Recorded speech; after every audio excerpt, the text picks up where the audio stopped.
कहते हैं कि भारत सिर्फ संस्कृति, मंदिरों और राजाओं की धरती नहीं, बल्कि ये वो जगह है जहाँ हर पत्थर, हर दीवार, हर हवेली अपने अंदर एक रहस्य छुपाए बैठी है। रात के सन्नाटे में पुरानी हवेलियों की जर्जर खिड़कियों से आती सरसराहट और दीवारों पर चिपकी डर की परछाइयां, इन्हीं में छुपी है वो कहानी जिन्हें सुनकर आपकी रूह कांप जाएगी। तो तैयार हो जाइए, क्योंकि आज हम आपको ले चलने वाले हैं भारत के सबसे डरावने और रहस्यमयी भूतिया घरों की सैर पर। एक ऐसी सैर जहाँ हर कदम पर आपको लगेगा कि कोई आपके साथ है, कोई जो दिखाई नहीं देता लेकिन हर जगह मौजूद है। तो चलिए आपको लेकर चलते हैं इस दरवाने सफर पे। तो भैया हो, जल्दी से अपनी कुर्सी की पेटी बांध ली, क्योंकि ये सफर आसान नहीं होने वाला। नंबर 1, भानगढ़ का हॉन्टेड किला, राजस्थान। भानगढ़, ये नाम सुनते ही रहस्य और डर का मिश्रण आपके मन में उतर जाता है। राजस्थान के अलवर जिले में स्थित ये किला भारत की सबसे डरावनी जगहों में गिना जाता है। दिन में ये किला एक आम ऐतिहासिक धरोहर लगता है, लेकिन जैसे ही सूरज डूबता है यहाँ का माहौल पूरी तरह बदल जाता है। कहा जाता है कि इस किले को श्राप मिला था। किंवदंती है कि एक तांत्रिक को भानगढ़ की रानी से प्रेम हो गया। उसने रानी को अपने वश में करने की कोशिश की, लेकिन असफल रहा। रानी ने उसकी चालाकी को समझ लिया और उसके जादू को उसी पर उल्टा कर दिया। मरते समय तांत्रिक ने पूरे भानगढ़ को श्राप दे दिया कि यहाँ कभी कोई शांति से नहीं रह पाएगा। आज भी शाम ढलने के बाद इस किले में किसी के जाने की अनुमति नहीं है। लोग कहते हैं कि रात को यहाँ से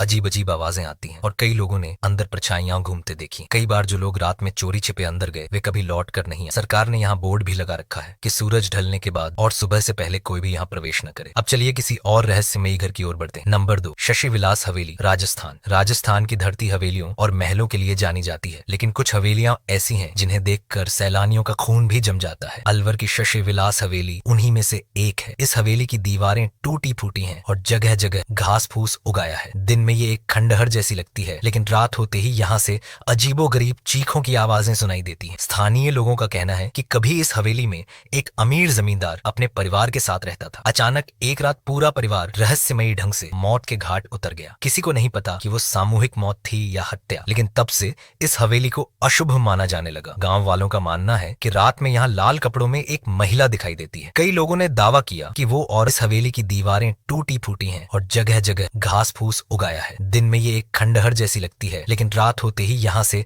अजीबोगरीब चीखों की आवाजें सुनाई देती हैं। स्थानीय लोगों का कहना है कि कभी इस हवेली में एक अमीर जमींदार अपने परिवार के साथ रहता था। अचानक एक रात पूरा परिवार रहस्यमयी ढंग से मौत के घाट उतर गया। किसी को नहीं पता कि वो सामूहिक मौत थी या हत्या, लेकिन तब से इस हवेली को अशुभ माना जाने लगा। गांव वालों का मानना है कि रात में यहाँ लाल कपड़ों में एक महिला दिखाई देती है। कई लोगों ने दावा किया कि वो औरत मदद मांगती है। और नंबर 3, डरावनी हवेली, जीपी ब्लॉक, मेरठ, उत्तर प्रदेश। मेरठ का जीपी ब्लॉक एक ऐसी जगह है जिसे सुनते ही स्थानीय लोग भी कांप उठते हैं। कहते हैं कि यहाँ रात को 4 लड़के मोमबत्ती जलाकर शराब पीते दिखाई देते हैं और कई बार एक सफेद कपड़ों में औरत छत पर टहलती हुई देखी गई है। ये जगह पूरी तरह सुनसान है, लेकिन बावजूद इसके यहाँ अजीबोगरीब हरकतें होती रहती हैं। लोग यहाँ जाते हैं और अचानक बीमार पड़ जाते हैं। कुछ लोगों ने तो कहा कि उन्हें वहाँ खून की गंध आई। स्थानीय लोग रात में यहाँ से गुजरने से भी डरते हैं। कई बार तो राहगीरों को अचानक किसी ने धक्का दिया या रास्ता रोक लिया, लेकिन पीछे मुड़कर देखा तो वहाँ कोई नहीं था। अब चलिए किसी और रहस्यमयी घर की ओर बढ़ते हैं। Number 4, Fernhill hotel, Ooty, Tamil Nadu. कभी ये होटल बॉलीवुड शूटिंग के लिए मशहूर था, लेकिन अब सुनसान पड़ा है। कहानी है कि 1990 के दशक में एक फिल्म यूनिट यहाँ शूटिंग कर रही थी। रात को अचानक ऊपर के फ्लोर पर फर्नीचर खिसकने की आवाजें आने लगी। जब स्टाफ ने ऊपर जाकर दरवाजा खोला तो पाया कि वो फ्लोर तो कभी बना ही नहीं था। इसके बाद पूरी यूनिट डरकर होटल छोड़कर चली गई। आज भी ये होटल बंद पड़ा है। रात को इसके आसपास से गुजरते हुए लोग कहते हैं कि यहाँ से चीखने, चिल्लाने और खिसकने की आवाजें आती हैं। अब चलिए किसी और रहस्यमयी घर की ओर बढ़ते हैं। Number 5, Dwarka house, Mumbai, Maharashtra. मुंबई की व्यस्त जिंदगी के बीच भी कई जगहें हैं जो डर का नाम बन चुकी हैं। द्वारका हाउस उन्हीं में से एक है। कहते हैं कि यहाँ कभी एक नौकरानी की हत्या कर दी गई थी। तब से लोग कहते हैं कि उसकी आत्मा आज भी यहाँ भटकती है। रात में यहाँ से गुजरने वालों को किसी औरत के रोने की आवाजें सुनाई देती हैं। कई बार तो टैक्सी ड्राइवरों ने बताया कि एक।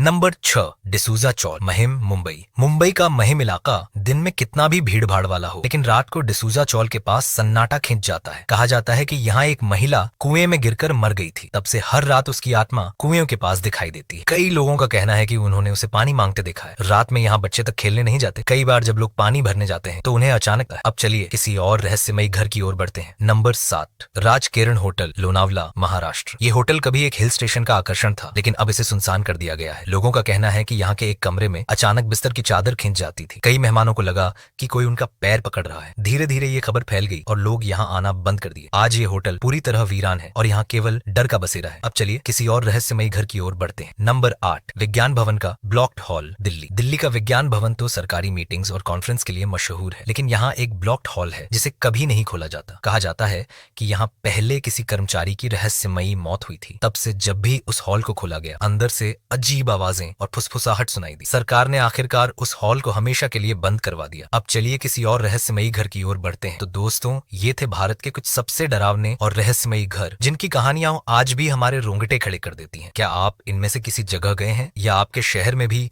कोई ऐसी भूतिया हवेली है जिसकी कहानी लोग फुसफुसाकर बताते हैं? हमें कमेंट में जरूर बताइए। अगर वीडियो पसंद आया हो तो लाइक और शेयर करें और चैनल को सब्सक्राइब करना न भूलें, क्योंकि आगे भी हम आपको ऐसी ही रहस्यमयी और डरावनी कहानियां सुनाने वाले हैं। और हाँ, हर वीडियो के अंत में बस एक ही बात।